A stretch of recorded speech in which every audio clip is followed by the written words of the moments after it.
What up, Ninja Village? Welcome to another Chronicles reviews with Scooter Ray, one half of the Cinema Bros. And my goodness, I just came out of 28 years later, and what a time. This is the third movie in the franchise. You had 28 days later, 28 weeks later. Now we got 28 years later. Now this movie stars Jodie Comer, Aaron Taylor Johnson, Ralph Fiennes, Alfie Williams, and other little bits and pieces in this, that, and the third.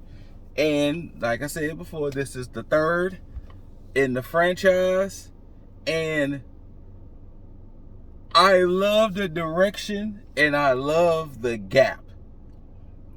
I love the direction and I love the gap because earlier Ladybug and I was talking like, man, we should have got the 28 months, but to time jump it to 28 years and to see how life has been and how life is with the situation. Very minor spoiler because it's shown at the beginning in text and graphics. So it's not like it's going to spoil too much. Pretty much they were saying when the virus broke out, they quarantined the island. So pretty much UK, that part of UK has been just quarantined and in essence cut off from the outside world since everything happened. And that's what makes it interesting, because it's like you get that dynamic of like not so much you get that dynamic, but you get that like thought of, wow, the world has been going while they have been in essence stuck. And you get those type of moments when you get with the characters and this, that, and the third, and it's a good movie. Danny Boyle, I feel he did his thing with this one. I love the way the story progressed. I love how it didn't feel like the other two, that it felt like it was different. Still in the same franchise, but different. You do not have to see the other two movies to understand and to know, because this is it's a story once again set in the world, but once again it's 28 years later. So it's not like I have to know what happened here to understand this one.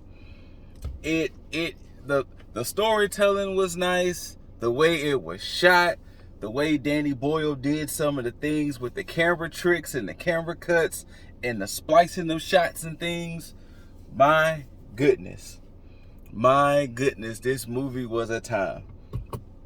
If I had to give it a rating for those who have been here, I will remind, and for those who are new here, we have a rating system: trash, I got the pass, could have waited for streaming, movie FOMO, cinema. This is a very high movie FOMO, low cinema.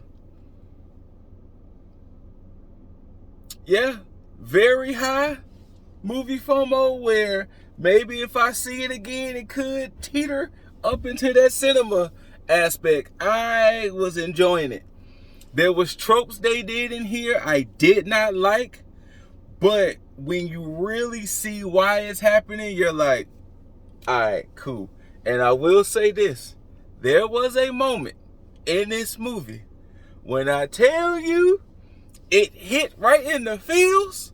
I was in there like, no, I'm not supposed to be feeling this way in this movie. But what a time. Now, I will say this: I don't have enough mad in my max to survive. Considering it's a rage virus and considering how it can be transmitted to you, I don't think I have enough mad in my max. Your boy might have been a day one goner.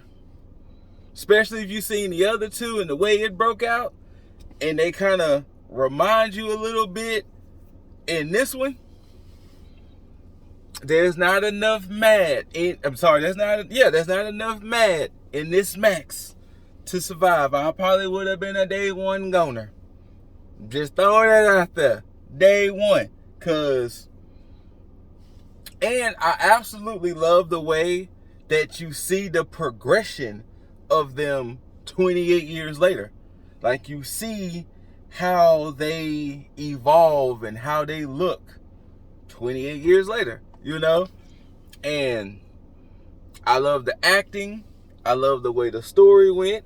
I love the ending because I did not expect that. But yeah, what a movie. Go see it. If you have any interest, if you love the franchise, go see it. It is worth it. Like I said, high FOMO, very low cinema. So I'm somewhere hovering up in there. One of my biggest I wish this would have been an IMAX. I know How to Train Your Dragon, I think, is still the movie holding down IMAX. I would have loved to seen this in IMAX. I understand why, but I would have loved to seen this just, yeah. But worth it. Worth it. If you have to wait to streaming, fine. Wait to stream it. See it day one. You will not be disappointed. And with that being said, love one another. Love yourself. Take care of one another. Take care of yourself. Happy Pride Month. It's also Men's Mental Health Awareness Month. So please, please, please look after yourselves. Please. And on that note, until next time, we are trying to make the Ninja Village proud. Peace.